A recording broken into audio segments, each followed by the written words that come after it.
Welcome back to another episode of Ball Don't Lie. I'm your host, Jacob Fraser, with my co host, Cam Connolly. And we're coming to you a couple days after the All Star game. And we had a All Star game preview leading up to the weekend. There was a lot to discuss because there's been a lot of issues in the past with players competing at the All Star game. But let's just get right into it, Cam. What were your thoughts on All Star weekend overall? I mean, it wasn't great, but it wasn't terrible, and I think that that's a positive. Like the All Star, I mean, I'm sure we'll get into the dunk contest a little bit. That was just one of the worst I've ever seen. The 3-point contest was nice to see some guys turn back the clock, and I'll be honest, I don't even know who won the skills challenge. I just the skills challenge is so boring, and they can't fix it. I think they should just scrap it, but that's a whole nother discussion. Wow, what did you think about it? Yeah, like you said, the dunk contest was a bit of a bust, and we discussed that a little bit, talking about whether or not it was a fumble or a touchdown last week in our Super Bowl segment. Just not having Mac McClung back to defend his championship or whatever. He's won the last three, wasn't back for a fourth, and yeah, I mean, I thought there were a couple decent dunks, but did you see that first Jackson Hayes dunk? That was the worst dunk contest dunk I think I've maybe ever seen.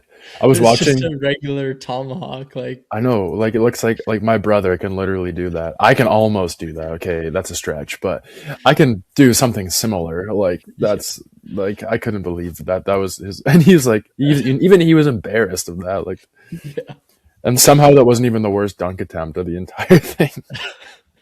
yeah, it was terrible. I mean, Carter Bryant, like, I was hoping he'd win. I didn't like Keyshawn Johnson or whatever coming out doing his dance moves the Every whole time. time, It was so annoying. I don't it was even know who you brutal. are, bro. I know. He thought if he went that he would get like extra points. I mean, I guess it worked, but it was brutal. And then Jace Richardson smacks his head off the ground.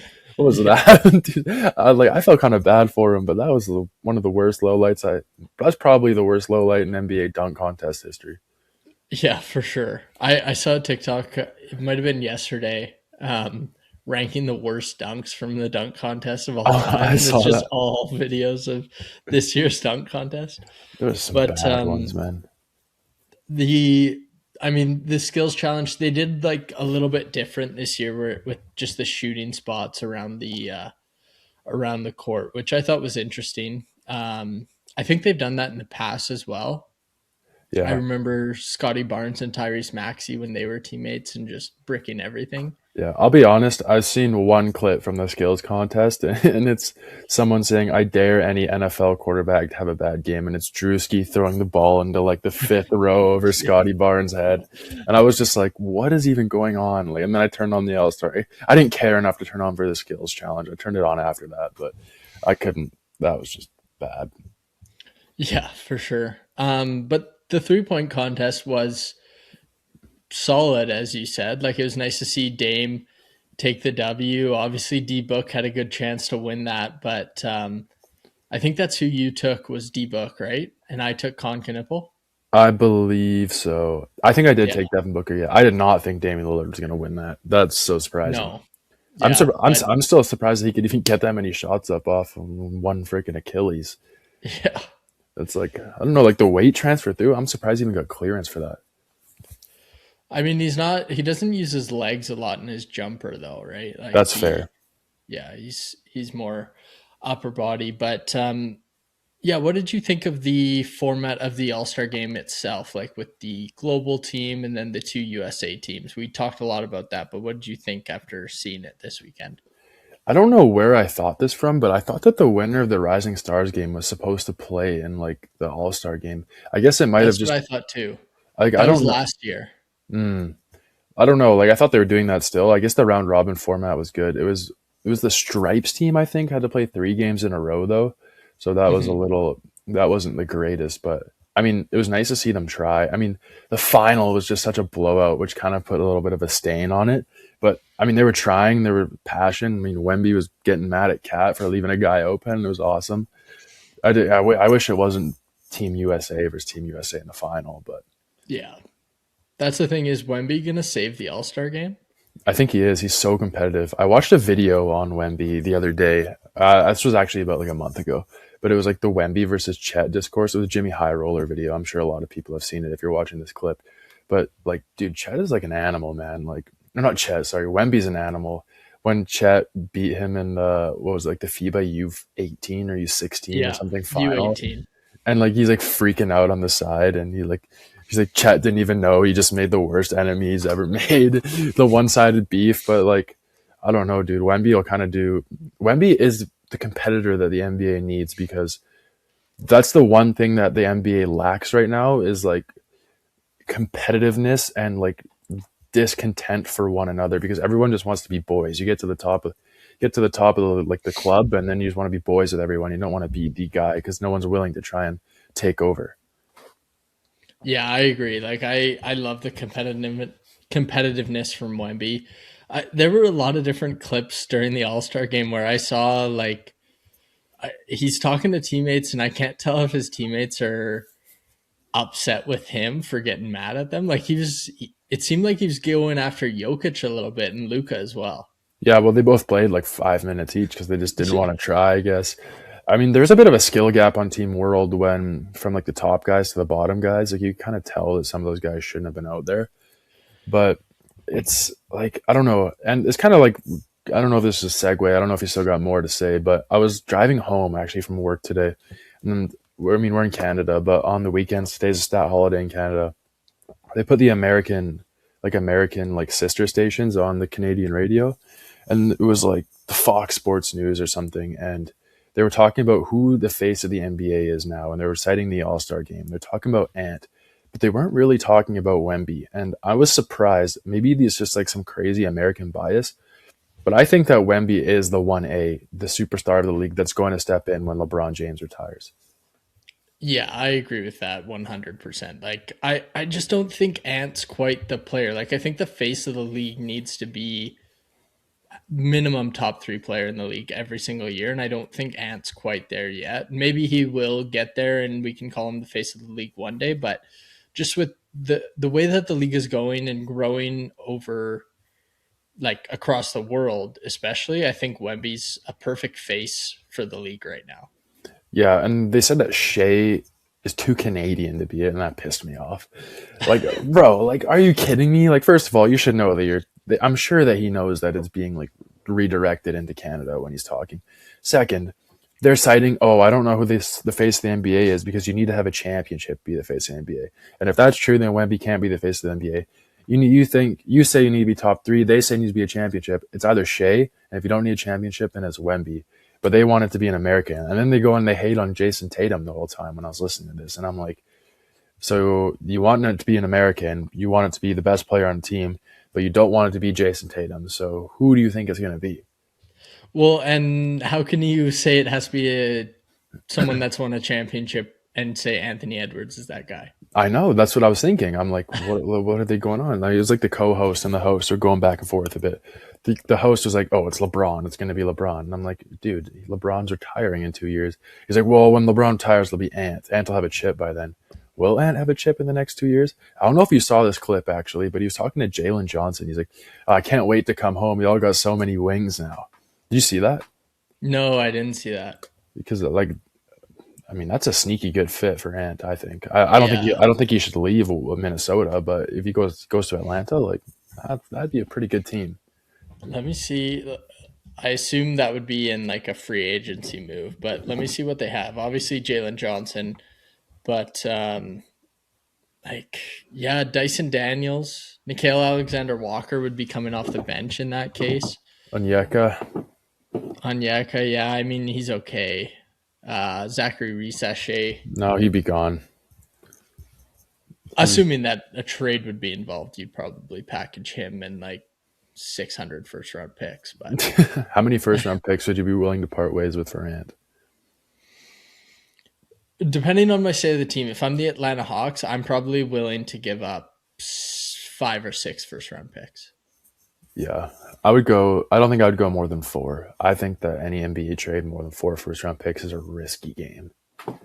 Yeah, it is 100%. Like we saw with Paul George, but just given how young Anthony Edwards is, I think assuming that he's going to be there long term, and you would think he is because he's a Georgia guy, played at the University of Georgia and everything. Like I would assume that Ant would want to stick around in Atlanta, so I would be okay parting ways with 5 or 6 first for him. Yeah, that's fair. I mean, I don't know. I just I would be willing to do a lot of pick swaps, but like totally parting ways with Sure, my pick, I wouldn't do more than 4 parting ways. I would be willing to like pick swap more picks, I would say, but sure, like four firsts unprotected or whatever, and then 2 pick swaps. yeah, I mean that'd work. Yeah. All right, guys, get it Well, done. Get Ant to Atlanta. We just made the deal for you.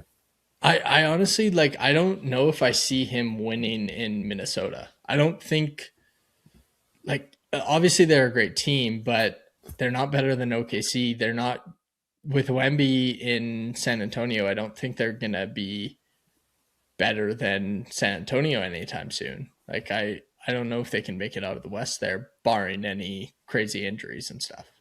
Yeah, I would agree with you, but I would add a caveat, which is if they get hot, I think they can beat any team. Like if when Ant turns it on and he finds that mode, and if Rudy Gobert is playing at the depoy level, Julius Randle is playing at his absolute peak, like I think they have something. I mean, DiVincenzo is DiVincenzo. He's not a superstar, but he's not like a negative on the court. He can be a positive.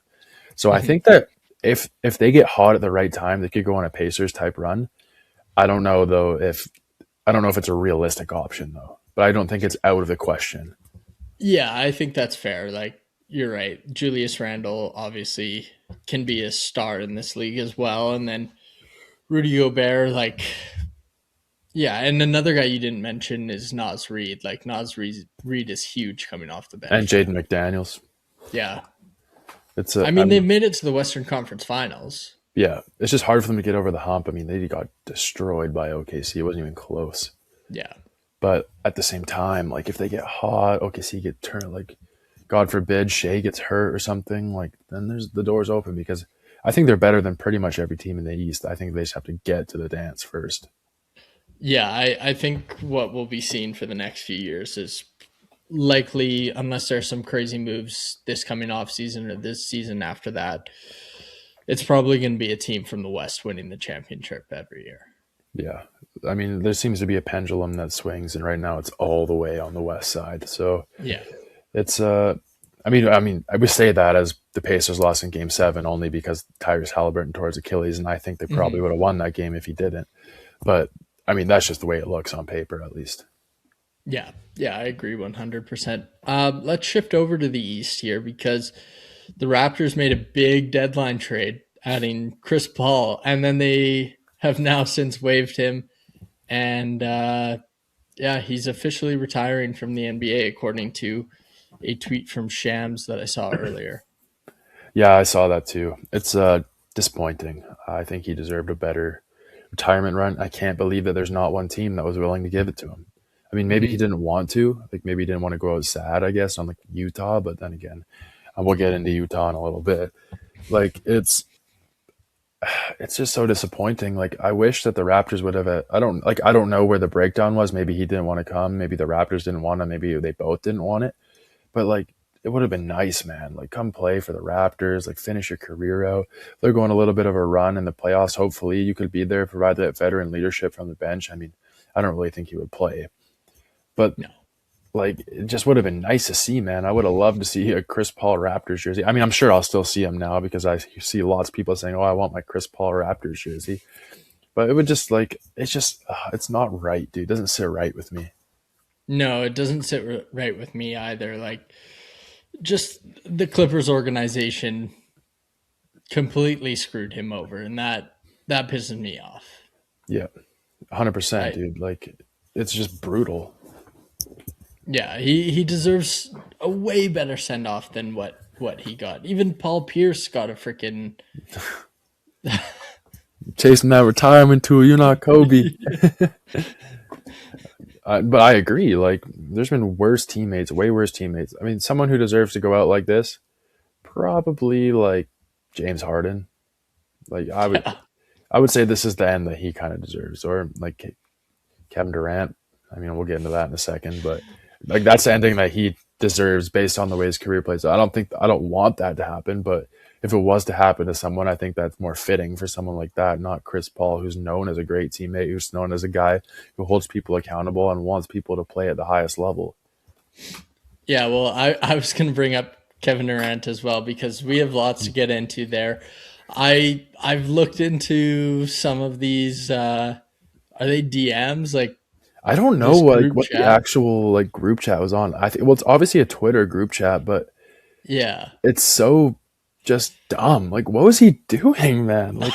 Like who? And secondly, who betrayed him? yeah. because someone betrayed him bad, dude. Like that was like that is bad, man. You know what I find the funniest about this is he calls out Shams on All Star Weekend for For being on being his his phone. phone, and then Shams clapped back with that tweet, and then all of these DMs are popping out now. But Oh, yeah, I'll let you dive into it a little bit more. okay. Before I get into it, the funniest part to me, dude, is when he's walking in on his phone and he looks like he's seen a ghost and he's not even warming up. He's just on his phone in between games, just like walking around. And I was like, oh, like, I mean, let's be honest. We've all been there. We've all like had someone find out something that we didn't want them to find out. And we have the pit in our stomach. And we're just like, oh no. We're just like trying to keep our cool, except he's doing it in front of millions of people. I was like, dude, like, I mean, dude, he called Devin Booker Kim Jong Un, bro. Like, I don't know if you saw that. He said Devin Booker's Yeah, Kim Jong Un. He called Jabari Smith Jr. the R word, bro. He said Jabari Smith Jr. I can't trust him to do anything. Can't trust him to defend. There's the one where he said that they drew up the play for Alperen Schengen, and then the I guess the play. I don't know what play he was talking about, but it was a late game play, and he said your star player can't shoot or defend. Oh, and he also said on the Suns, I don't know if you've seen this. He's like, when we win, it's Devin Booker's team. When we lose, it's my team. And you go check, and Devin Booker is like on Twitter, like defending Kevin Durant the same day that he's posting that. I was like, so dumb, dude. I can't. He wants to point his finger in everyone's direction, bro. I think it's time to look in the mirror, buddy. Like, there's one common denominator on every team you're on. yeah. I mean, well, we've talked about James Harden in this same aspect. Like, it's kind of the same thing here. He jumps around from team to team and can't figure it out. And it's not because he's not one of the greatest players in NBA history. It's because he's he seems like a bit of a cancer. Oh, he 100% is, and you know who else is? Kevin Durant, man. Like, and they thought that the great idea would be to re-team up with the other guy, Kyrie Irving. Kyrie Irving, as far as I'm concerned, or as I'm aware, I don't think he has the cancer following him around like the KD and James Harden do. Like, buddy, James Harden, or sorry, or Kevin Durant goes, I don't like James Harden, but I understand him, or something like that. He said, I don't. That one's a misquote. But he also goes, I miss Ben Simmons because at least Ben Simmons would give me the Yeah. ball. Like, what are you talking about, man? Like, why don't you say I miss Ben Simmons because he's a good guy? No, I miss Ben Simmons because at least he would give me the ball. Like, what? Dude, like, I don't understand you, man. I don't understand. Like, how hard is it to be a good teammate, bro? You want to get off your chest? That's fine. Say it in real life when there's no one recording you. Yeah. Yeah. I We've mean, all it's been the we've all been frustrated with our teammates before. Like, it's no secret, man. You don't say good things about your teammates all the time, but to say it in the DMs, man, this reminds me of what's his face? He was on the Canucks, and now I'm blanking on his name. Brendan Leipsic. Yes, dude. Like when those DMs got leaked, I was like, "Oh, buddy, Yeah. he's chirping Those Jake are for crazy. the Jake for 10, and like where he's like Cabo with the crew, and he just sends it to his buddies like worst crew ever. Like, come on, man. Like, why are you risking this? Yeah, it doesn't make sense. It's the KD files. Yeah, the KD files, bro. The KDF, KD Vance.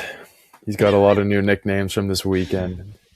It was a rough one. And LeBron, dude, can we talk about like NBA Twitter yesterday? By the way, like Yeah, yeah. Sunday, February 15th is going to go down in NBA Twitter history. You got LeBron James saying he wants to go to Israel and he's heard great things about Israel and he thinks he wants to go travel there and he can't wait to go visit there. Like, What was that about, man? I And don't then know, man. and then the Michael Jordan clip, dude. What were you doing, man? Like, what was going through his head? Well, he says he's grabbing the kid's shirt. I'm like, you're not grabbing that kid's shirt.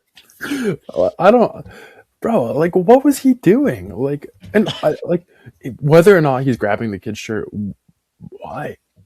Yeah, seriously, What why? what called for that? I defend. I'm a Jordan FC, bro. How do I defend you? How do I defend that, man? And like, I don't get it. I don't. It's so brutal. And then you got Wemby in the press conference when the Israeli reporters asking what it's like to play with Denny Avdia, and he's like, "Yeah, he takes a lot of free throws."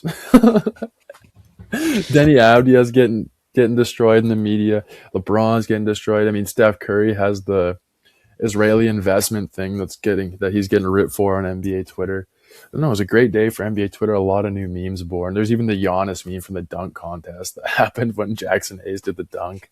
It was Yeah. a. If you haven't checked Twitter in the last 24 hours, I encourage you to go look because they're some of the funniest things I've seen in NBA in the NBA's Twitter sphere. Yeah, I saw one tweet. I can't remember. It went down the list of all like the top 10 players in NBA history, and then all the like the stuff that went down this weekend, the MJ clip, the LeBron clip, the Curry clip, all of that. And then it was like, so I guess Hakeem Olajuwon's the GOAT now. Yeah, I saw that too, bro. Yeah. And I saw the other one where it was like, you know how there's that old Mexican performer and he gets handed like the note of the cartel and he like looks at it and it's like you're gonna die after the show and then he just like kept performing. It was like a photo of that and then there was a photo of KD and it's like two guys that knew they were cooked when they looked at their. I was dying at that one. Oh no, it was a great day on NBA Twitter yesterday. Yeah, it was entertaining for sure. I don't know if I'd say it was a great day. Well, not a great day, but entertaining Yeah, day. yeah. But let's shift over to some more news in the NBA, and we'll get into this as a deeper topic as well. But the Jazz have been fined $500,000 as well as the Pacers for $100,000 for sitting some of their star players, basically trying to tank. Yeah. And let's just get into that conversation. Like, how does the NBA stop teams from tanking? I'm seeing Adam Silver float around the idea of eliminating the draft.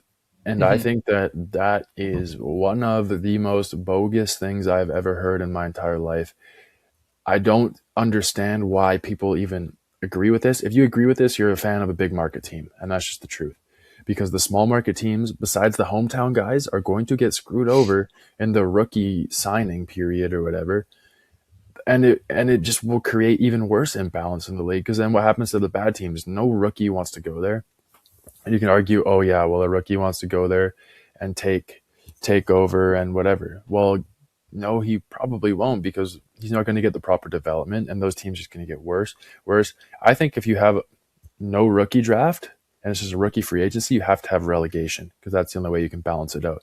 Got a team on the up and a team on the down, and let's face it, they're not going to put the G League teams in the same category as the NBA teams because those teams are affiliated with the NBA teams. Why would an NBA owner even risk that? The facilities aren't as good, and it's just a long list. So I think that that idea is just brutal, and I think that they're just overanalyzing it. Like teams are going to tank, man. It's just part of the sports. Like they're not throwing games on purpose. And if they do, hit them with a big fine every time, like you did with Utah. Guess what? When the owner's pocket starts to hurt, then you'll stop the tanking.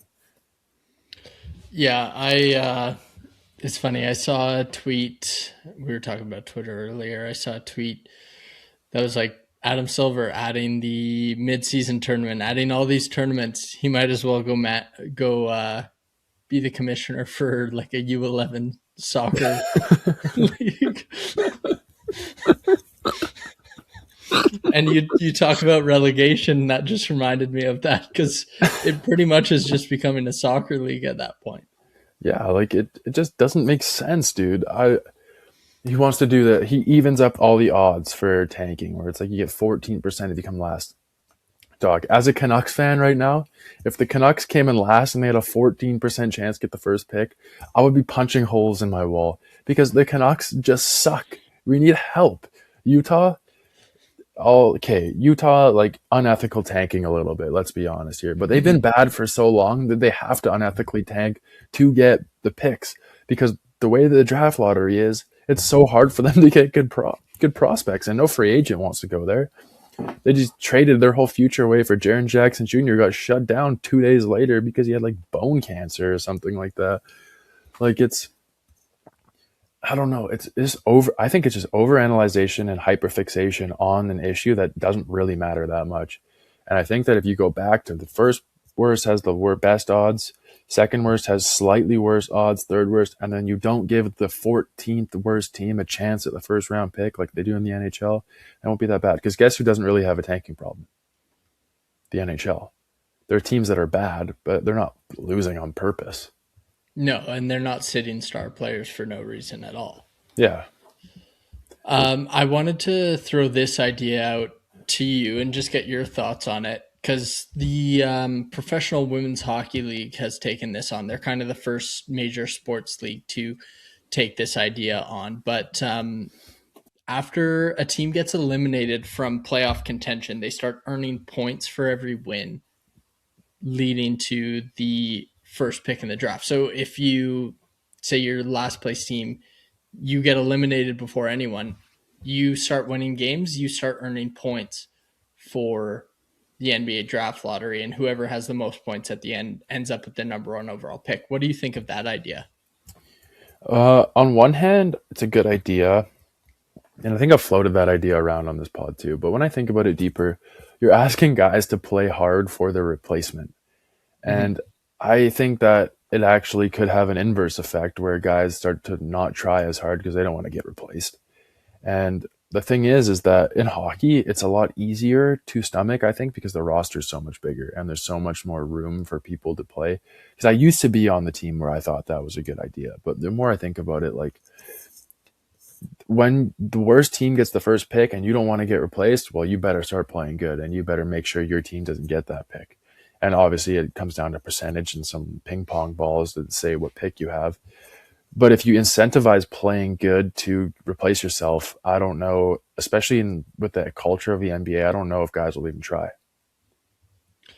Yeah, that's actually something that I hadn't thought about. That's a good point. Like I see your point of view 100% there. Like you're right. With hockey, it's an 18 to 20, like teams have 23 people on their roster at any given point, right? Yeah. NBA, it's a little smaller, 15, and then there's only really play time for 9 to 10 guys on your team. Yeah. So, yeah, I think that makes a lot of sense. But yeah, I don't know how you, like, why, what incentivizes players to get the number one overall pick anyways and agree with their franchise for tanking in the first place. They get time off. Right. But I mean, if we're being serious, like the stars don't care because they're safe. And I don't know. I'm not a NBA star, and I'm not a basketball player at heart. Like I was a hockey player as a kid, so my mindset's a little different. I don't know if they even care to have another star on their team. I don't know if they wouldn't want a star on their team. I don't know what they're thinking. But if you incentive those guys are going to sit pretty much regardless. But the role Mm-hmm. players are the ones who are playing for. They're playing those times. They're trying to earn spot. They're trying to earn contracts. By them doing good, one of them is going to get replaced. At least one, maybe two, maybe three, based on the way that things shake out. So I don't. I just don't think that if you incentivize the role players to play good, well, maybe they win. Now they're pissed because they're one game closer to replacing themselves. I don't think that's Right. fair to put on them. Yeah. Yeah, I think that's a good point. So you think just keep things as is, basically? I think that the NBA draft lottery odds are too skewed to the mean, and they need to go back Right. to being more top heavy. Right. Right. But like keep the lottery. I don't think we're talking abolish the draft or anything like that, because that No, I I would think that's a say ridiculous if idea. you don't come in the bottom four, then you shouldn't have a chance at the first overall pick. Dallas should not have gotten the first overall pick, and it just keeps the teams in the basement in the basement. Right. Yeah. Yeah. I think that's fair. Let's shift over to our weekly segments here, our MVP and LVP and our Canadian Hooper highlight. I'll kick things off with my MVP for this week. I've got Victor Wembanyama. The San Antonio Spurs, since we last recorded, went 2-0. Wemby had 33 points per game, 10.5 rebounds, 1.5 steals, 1.5 blocks, shooting 56.8% from the field and 40% from three. And then at the All-Star game, as we talked about, he kind of rejuvenized that the competitiveness in All-Star weekend. So thought it would be a good shout to give him my MVP for this week. Yeah, I mean, we've already talked about Wemby, so I won't get too much into it, but I'll say I didn't get the memo. I thought we were just doing the All Star game. So I got Kawhi as my MVP this week. I mean, he had a great performance. Obviously, he didn't win MVP because his team didn't win the All Star game, but it was like when he had the, what was it, like 30 points in the one like game, like that was just, he was cooking, dude. Like, and it was awesome to see from a former Raptors fan perspective. I really enjoy every time Kawhi Leonard plays good, whether he left us ethically or not. That's another conversation. But I mean, I might as well just jump, unless you got anything on that, do you? No, no, you're good. I'll jump into my LVP here, and my LVP is Mr. Denny Avdia. Yes, still All Star theme, by the way, but he just looked like he didn't belong out there. When he's not, when he doesn't have a whistle, he is a relevant player, and he I ask all my buddies, I say, who is your LVP of the All Star game? Literally a non unanimous Denny Avdia. Guy's dribbling the ball off his foot, turning the ball over. Like, he just didn't belong. He's one of the reasons why Team World didn't make the finals. And I wanted Team World to make the finals. So, Denny Avdia, go back to the IDF. That was one thing I was going to mention is his handle at the All-Star game. Like, it was bad. It looked like a high schooler's handle. Yeah. Well, he's It getting wasn't tight. exposed. Like, yeah, it was interesting to see because like I watch a decent amount of Portland Trailblazers games, but obviously I can't catch every single one and I don't watch them all in full, but I never really noticed how, I guess, bad his handle really is. Yeah. Well, another thing to consider is when you play, the higher the level, the more like niche things in your game can get exposed. If I go play against a junior varsity basketball team right now, I would have a super tight handle. I'd be able to dribble around any guy. But you put me in Division One men's league, I can barely put the ball on the floor, and it just comes down to the level of the competition and who's around you. And maybe Denny Avdia at a normal NBA pace has a good enough handle to get by, but when you turn that pace up in the All Star game and guys are trying and guys are playing defense, really easy to get exposed for something that you've been hiding in your game. Right. Yeah. My I'll shift over to my LVP this week. I had Dante DiVincenzo played 2 games this week, 6.5 points per game. But the shooting splits are what I really wanted to highlight here is 33% from the field and 23% from three. This is through 2 games played. I we talked about DiVincenzo a little bit earlier when we were talking about the T Wolves. Like, he's a great player and he really adds a lot, especially on the offensive side of things. But that shooting split from DiVincenzo is disappointing for the week. Yeah, and when I think of Dante DiVincenzo, I still think Knicks. I don't know about you. Like, I Yeah, still I don't do think too. about Wizards. Yeah. It's almost like a fever dream to think that he was on the Warriors. That is just crazy to me. But Oh yeah, I completely forgot about that. yeah, but I mean, dude, 33%. We were just talking about the T Wolves, and they're gonna need Dante DiVincenzo. I mean, it's just 2 games, so I wouldn't like panic Yeah. too much. But this can't become a trend, because if it becomes a trend, well, now we're talking like real trouble here for the Timberwolves. And they're a fun team. I really want them to go on a run because I think, although I have a strong Canadian bias, I do think that the NBA is better when Anthony Edwards is playing well and he's impacting games and winning playoff series, because he's just got the competitiveness that in the playoffs that creates rivalries and creates hatred. and creates eyes on the sport, eyes on the series, and makes me interested, makes a lot of people interested. And I hope that DiVincenzo can help Anthony Edwards get there. Yeah, for sure. Um, let's get into our Canadian Hooper highlight. Just one game played this week for Andrew Wiggins, but it was a pretty good game. And considering Shea Gilgeous-Alexander's out with injury, it's pretty easy to give it to him this week. 26 points, shot 9 for 18 from the field for 50%, 5 rebounds, 2 assists, and 1 block. I don't know if we've highlighted Andrew Wiggins yet this year. We might have once earlier on, but not that I can remember. Yeah, I don't think so. I mean, the Maple Jordan, he, hey, I like Andrew Wiggins. I never jumped off the Andrew Wiggins train. It'd be nice to see him in a Team Canada jersey, but that's another conversation. I don't know why he won't play for Team Canada. Someone said he wasn't good enough to make the team, and I was like, dude, what are you talking Who about? said that? It was one of my buddies. I don't know. It Oh, was okay. probably David, but um, like I just when Andrew Wiggins is playing good, Canada basketball can be great. But for Mhm. some reason, he doesn't want to put the jersey on. But I'm happy to see him thrive in the NBA, and we saw that he can be a huge piece of a championship team because you could argue he was the second best player on that Warriors team during that I think finals you can run. even make an argument that he deserved Finals MVP there. You can make an argument. I still think Steph Curry like deserved it, but yeah, I wouldn't say it's a blasphemous take. You could say Mhm. I would say it was like 80% Steph Curry, 20% Andrew Wiggins.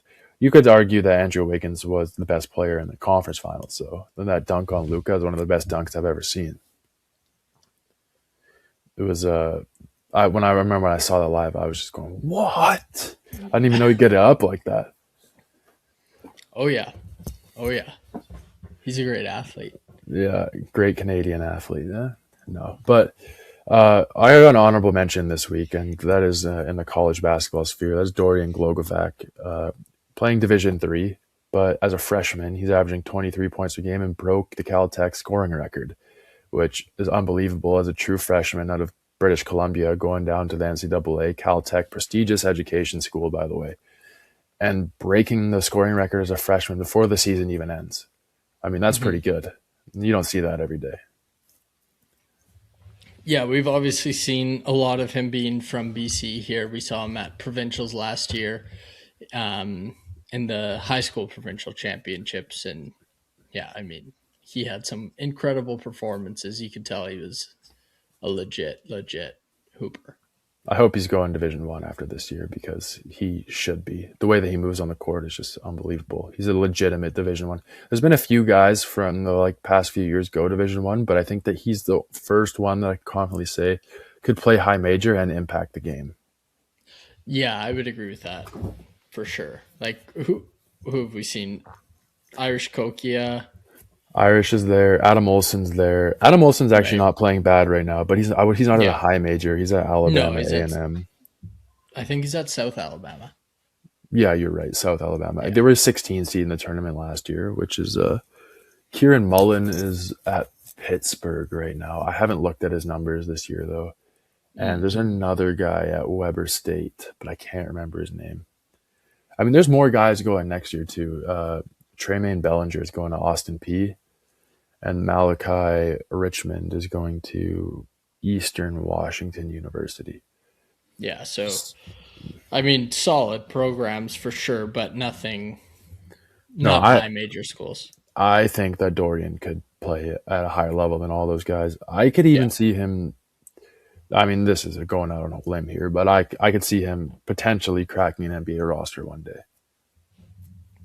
Yeah, I don't disagree with that. Like I could definitely see that given his scoring ability.